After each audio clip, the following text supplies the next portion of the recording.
Hey everyone, David C. Anderson from the Knife Center coming at you from the Demko Knives booth at Blade Show 2023. We're here with the man, the myth, the legend. I probably called you that last year too, I think. That's okay, you keep doing that. Andrew Demko himself. How are you, sir? Good, how are you? Doing great, man, doing great. We got some new stuff to take a look at, so yes, we'll get started.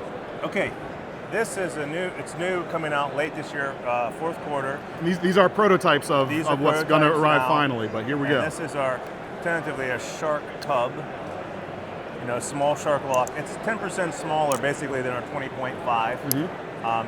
Key features are, I think, fold over pocket clip. People love that, especially in a small knife. Yeah, the deep carry clip.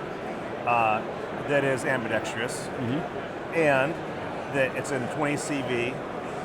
And we'll have 3 blade shapes. We'll have clip point, unground prototype. Clip point, thumb stud only. And we'll have the one we call the slicer shark, slot only. And lastly, the shark's foot, slot only. And then there'll be, I think, 4 handle materials. There'll be titanium smooth tie. There'll be G10, medium texture, aluminum part anodized black, and Ultim, I think. Yeah. Ultim's our fourth. And excited to announce actually that the black G10 version, all 3 blade shapes, is going to be a Knife Center exclusive, and there'll be about $200 coming whenever they come.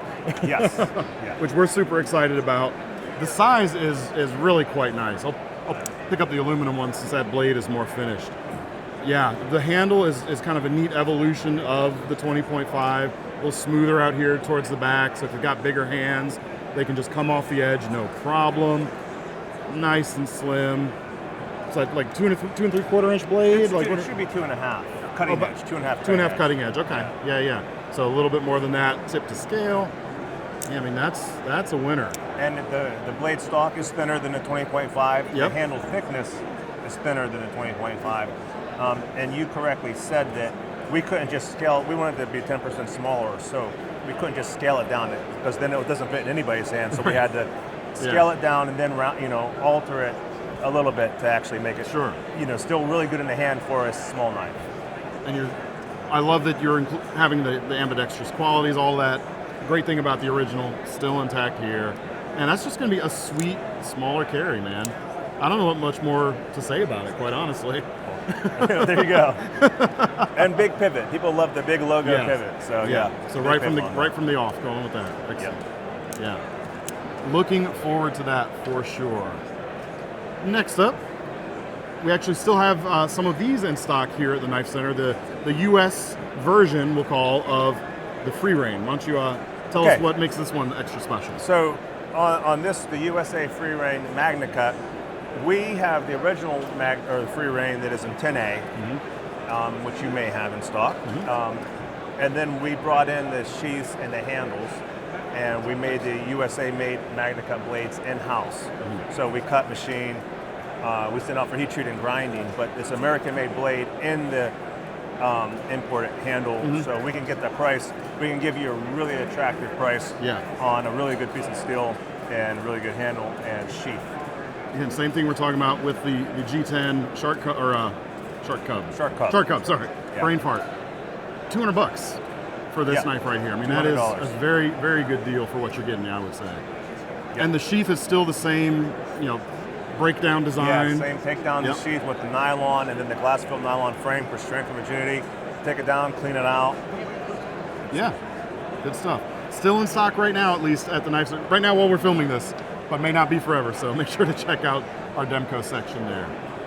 Next up, we've got a couple of customs here, actually, which we will have coming at the Knife Center real soon. Tell us about these guys. Okay, these are compacts. So it's not much different in size than a 20.5, although length and stuff, but it's full thickness. Yep, way chunkier. So it's the 20.5 is a scaled down in all regards 20. Yeah. This compact is only a shortened 20. Right. So it's the same size pivot, the same size lock, and then the handle's shortened slightly and the blades are shortened slightly. So it's full thickness, full strength. Yeah. Actually, it's extra strength because you get less leverage on a small knife. Fair. But it has all the strength of the big knife. Yeah. And these are in Magna Cut, titanium, sculpted, anodized, shark's foot, and a clip point. And I just keep doing this because the feel is great. It gives you a very good positive grip. It's hand feeling enough. And you know what? You can do a lot of work with a small blade and a full-size strong handle because you don't lose any of the leverage of short handles. Yeah. So it's kind of like an odd duck between the 20.5 and the 20. You could almost just make this and then neither one of the other ones. Right. But we really like knives, so we make them all. Yeah, I like knives too, so I'm glad you make them too. And these have full titanium frames, or bodies, whatever you want to call them. They're skeletonized on the inside to get the weight out. So, you know, it's kind of a thick, full-size handle, but it's not overly heavy. Yeah, what it is. No, it doesn't feel like too much. Which is actually one of the cool things I think about this next knife is, for me, this is a monster. It is. It is. But it doesn't feel like it's way lighter than I expected it to be when I picked it up. So tell us about this. Okay, this we made the large. I like large knives. I know not everybody in the world does, but they're cool, you know. And I actually have this design in a 4, a 5, a 6, a 7, and an 8.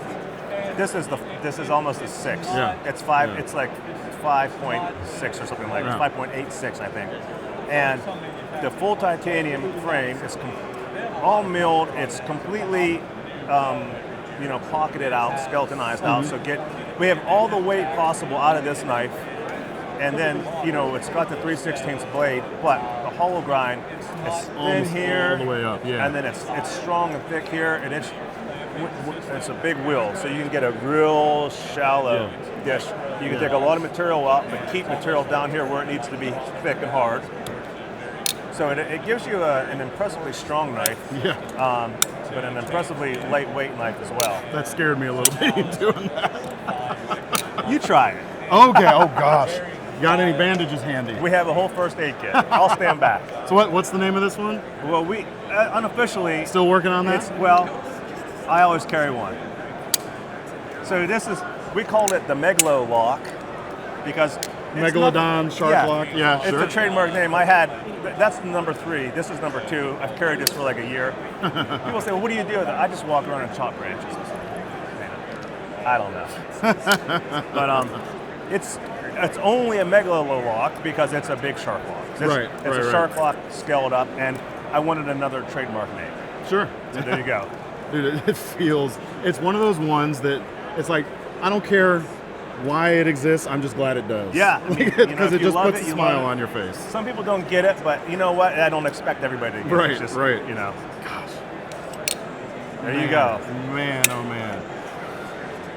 When are we expected to see probably more of these rolling out? Do you have an idea on time frame on these yet? Or I don't know. Are we just getting to see something cool right now? Right now it's just, as John will tell you, my brother, it's just something Andrew likes. So they humor me with machining them for me and doing that. And, gotcha. I'd love to produce it though as an MG. It is a smile-inducing blade, for sure. So we won't even talk price or anything like that because that's obviously way down the line on something like that. Yeah. Awesome. Well, folks, thanks for sticking around. Check out the free rein at the site at KnifeCenter.com. The Shark Cub coming soon-ish, coming in the future, and some customs coming to the Knife Center as well. Andrew, thank you so much. Thank you so much. Appreciate it. Keep sticking around for more Blade Show coverage.